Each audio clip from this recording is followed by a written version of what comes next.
Hello guys. If you're wondering why I'm being so quiet, it's 2 in the morning. Sorry, I have to record this early. Another thing, when it's actually out, it's probably going to be tomorrow, not today. Like my drawing video when I was doing the landscape, I probably won't be talking only if it's if I want to, but editor Katie can decide that.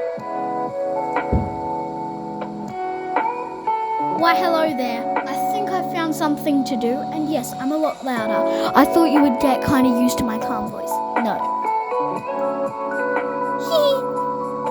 Disclaimer, none of these stories are mine, and I will be using a sound since I can't find any to read, so we're going to be listening to crazy teacher stories, and the sound is from Peachy Princess, and yeah, let's go.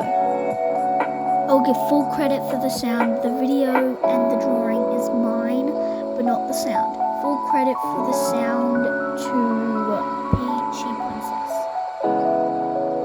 Toxic high school without telling me you went to a really toxic high school. So I went to the bathroom in the middle of physics class. I go in and I see this girl and she's really not doing well. She looks nauseous. I say, "Are you okay?" She says, "No, I'm fine. I'm just gonna chill in here for a while." I said, "Okay." So I left and then I thought about her and I was like, "Oh my God, I need to go back there." So I go back and I see all these girls from my high school pointing and laughing at her, and she's frothing at the mouth, literally having an OD reaction to something.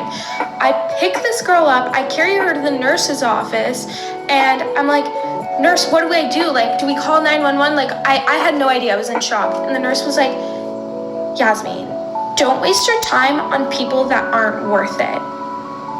And I was like, what? Story time. As I've mentioned about 50 times now, I used to go to private school before I went to high school. And private schools can get away with pretty much anything. We had this thing called the late bus, and it would take you home if you stayed late for after school activities or something. And to get to and from our school, you have to go up this very steep, windy, narrow road. And so they had this bus driver that everybody loved. He was a really nice guy. He was just one of those people who didn't know when to not do something, or personal boundaries. So every time we would go home, he would brake really hard and then start swerving and be like, "Ah, we're crashing," and everybody thought it was really funny. He would also do it on the highway. This one time I fell out of my seat and I smashed my face on the floor of the bus. And I went home and I told my dad, and he was so furious, and he called the school, and I got the man in trouble, and I didn't mean to get him in trouble. But then the next day, everybody on the bus was like, "Hey, can you pretend we're crashing?" And he was like, "No, I can't do that anymore." I felt so bad. Should I feel bad though? Last by their parents. It could be freezing cold and my mom would show up 2 hours later. My teacher already knew this routine, so 30 minutes after school she'd make me wait in the office. And there was always crazy stuff going on in the office. It'd either be a kid, a parent, or a staff member yelling in the office, sometimes all at the same time. This one time I was sitting in the office next to the worst kid in our grade. You know, the one who would always get in trouble? Let's call him Jose. Apparently he was in a big fight and they were waiting for the other kid to come with his parents. However, the secretary lady thought the fight was between me and Jose. "So where are your parents?" she asked me. My mom won't be here in a while." "Oh, really?" "Yeah, I'm always here though. I'm a regular." Well, look at you, all smart. Always that snap. Lo and behold, my mom walks in. And the secretary starts snitching. She pulls a 6'9". "Ma'am, your son was in a big fight with this other kid and we're here to figure out their punishments." And my mom was furious. There's more, for part 2.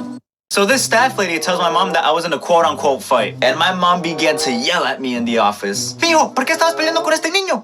I wasn't, I tell her. And Jose, who was actually in the fight, was all like, "Ooh." So I tell Jose, "Dude, it wasn't between us. Please tell her." "Yeah, it actually wasn't." Whatever, at the end, she calms down. On the ride home, though, my mom is asking me questions as if I was actually in the fight. "So if he punched you, would you have punched him back?" Conteste! Sure, yeah, I would.